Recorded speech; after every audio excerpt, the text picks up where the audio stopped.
ஹரியானாவைச் சேர்ந்த யூடியூபர் ஜோதி மல்ஹோத்ரா பாகிஸ்தான் உளவுத்துறை அமைப்பின் உளவாளிகளுடன் தொடர்பு வைத்து இருந்ததை ஒப்புக்கொண்டதாக கூறப்படுகிறது.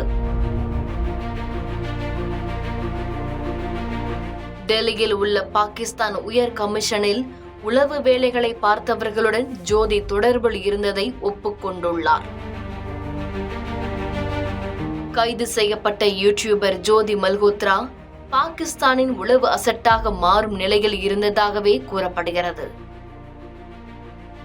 ஒரு நாடு இன்னொரு நாட்டின் மீது உளவு பார்க்கிறது என்று வைத்துக் கொள்வோம்.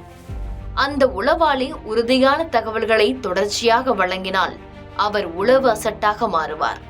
அதாவது உளவு பார்க்கும் நாட்டின் சொத்து, அவருக்கான செலவுகள், தேவைகளை அந்த நாடே பார்த்து கொள்ளும். அதோடு அந்த உளவாளி கண்டுபிடிக்கப்படும் நிலை இருந்தால் அவரை அங்கிருந்து அப்புறப்படுத்தி வேறு நாட்டிற்கு நாடு கடத்தும். சொந்த நாட்டிற்கே கூட அந்த உளவாளியை அழைத்துக் கொள்ளும். இப்படி இந்தியாவிற்காக பாகிஸ்தானில் உளவு பார்த்த பாகிஸ்தான் குடிமகன்கள் இப்போது இந்தியா கொண்டு வரப்பட்டு இங்கே பாதுகாப்பாக வைக்கப்பட்டுள்ளனர். அப்படித்தான் பாகிஸ்தானின் உளவு அசட்டாகவே ஜோதி மாறியதாக கூறப்படுகிறது. பாகிஸ்தானின் உளவாளிகளுடன் இவர் தீவிர நெருக்கமாக இருந்ததாகவும் கூறப்படுகிறது. ஆனால் ஜோதியிடம் நேரடியாக உறுதியான பாதுகாப்புத்துறை தகவல்கள் எதுவும் இல்லை. அவரால் அந்த உளவு தகவல்களை சேகரிக்க முடியவில்லை என்றும் கூறப்படுகிறது. காஷ்மீரில் இருக்கும் காசிகுண்ட் பகுதியில் இவர் செல்ஃபி எடுத்ததே இதற்கு காரணம் என்று கூறப்படுகிறது. அதாவது இவர் அந்த பகுதியில் செல்ஃபி எடுத்ததே இவர் மீது சந்தேகம் எழுவதற்கு முதல் காரணம். காஷ்மீருக்கான நுழைவாயில் என்று அடிக்கடி அழைக்கப்படும் காசிகுண்ட் ஜம்மு காஷ்மீரின் அனந்தநாக் மாவட்டத்தில் அமைந்துள்ளது. பிர்பஞ்சால் மலைத்தொடரை கடந்த பிறகு இந்த பகுதி அமைந்துள்ளது. இந்திய ராணுவத்தின் முக்கியமான தளவாட முனையமாகும் இது. கடந்த மாதம் பகல்காம் பயங்கரவாத தாக்குதலின் போதும் ஆபரேஷன் சிந்தூர் போதும் அதிகம் பதற்றமாக காணப்பட்ட இடங்களில் காசிகுண்டும் ஒன்று. இது இந்தியாவின் முக்கியமான தளவாட முனையமாக இருப்பதால் பாகிஸ்தானின் உளவு அமைப்புகளின் கண்காணிப்பில் இது தொடர்ந்து இருந்தது.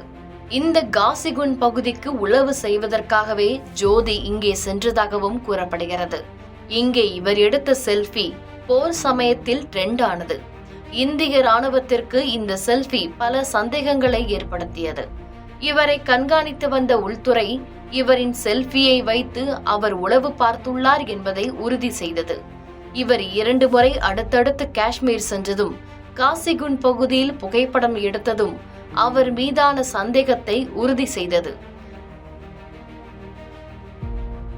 தற்போது கைது செய்யப்பட்டு தீவிரமாக விசாரிக்கப்பட்டு வரும் ஜோதி மல்ஹோத்ரா பாகிஸ்தான் உளவுத்துறை அமைப்பின் உளவாளிகளுடன் தொடர்பு வைத்து இருந்ததை ஒப்புக்கொண்டதாக கூறப்படுகிறது.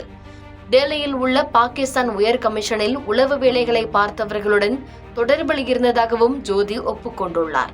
டிராவல் வித் யூடியூபர் என்ற பெயரில் நாடு முழுக்க பல இடங்களுக்கு பயணித்த இவர் இந்திய ராணுவ தகவல்களை பாகிஸ்தானுடன் பகிர்ந்து கொண்டதற்காக ஹரியானாவின் கிசாரில் இவர் கைது செய்யப்பட்டதாக போலீசார் தெரிவித்தனர். பாகிஸ்தான் உயர் கமிஷனில் உள்ள எக்சான் உர் ரஹீம் என்ற அதிகாரியுடன் பல உளவு தகவல்களை இவர் பகிர்ந்துள்ளார். முக்கியமாக ஜோதி ராணி 2 முறை பாகிஸ்தானுக்கு நேரடியாக விசிட் அடித்ததாகவும் கூறப்படுகிறது. பயண வீடியோ போடுகிறேன் என்ற பெயரில் பாகிஸ்தானுக்கு சென்றுவிட்டு அங்கே பாகிஸ்தான் அரசு அதிகாரிகளை சந்தித்துள்ளார். சமீபத்தில்தான் டெல்லியில் உள்ள பாகிஸ்தான் தூதரக அதிகாரி ஒருவர் நாடு கடத்தப்பட்டார். தூதரக நடவடிக்கை இல்லாமல் வேறு செயல்களில் அந்த அதிகாரி ஈடுபட்டதால் இந்த உத்தரவு பிறப்பிக்கப்பட்டதாக மத்திய அரசு தெரிவித்தது. இந்த நிலையில்தான் நாடு கடத்தப்பட்ட அந்த பாகிஸ்தான் அதிகாரி பாகிஸ்தான் உயர் கமிஷனில் வேலை பார்த்த எக்சான் உர் ரஹீம் என்று தெரிய வந்துள்ளது. இவர்தான் தூதரக அதிகாரி என்ற பெயரில் இந்தியாவிற்குள் உளவு பார்த்துள்ளார். இவருடன் தொடர்பில் இருந்த காரணத்தினால்தான் ஜோதி மல்ஹோத்ரா எனப்படும் ஜோதி ராணி பாகிஸ்தானுக்காக உளவு பார்த்ததாக கைது செய்யப்பட்டுள்ளார். செய்திகளை உடனுக்குடன் தெரிந்து கொள்ள கீழ்கண்ட கேபிள் மற்றும் டிடிஎச் நெட்வொர்க்குகளில் எம்நாடு செய்தி தொலைக்காட்சியை காணுங்கள். பாதகம் செய்பவரை கண்டால் நாம் பயம் கொள்ளலாகாது பாப்பா. மோதி முடித்துவிடு பாப்பா, அவர் முகத்தில் உமிழ்ந்துவிடு பாப்பா. அண்மை செய்திகளை உடனுக்குடன் தெரிந்து கொள்ள இணைந்திருங்கள் எம் நாடு தொலைக்காட்சியுடன்.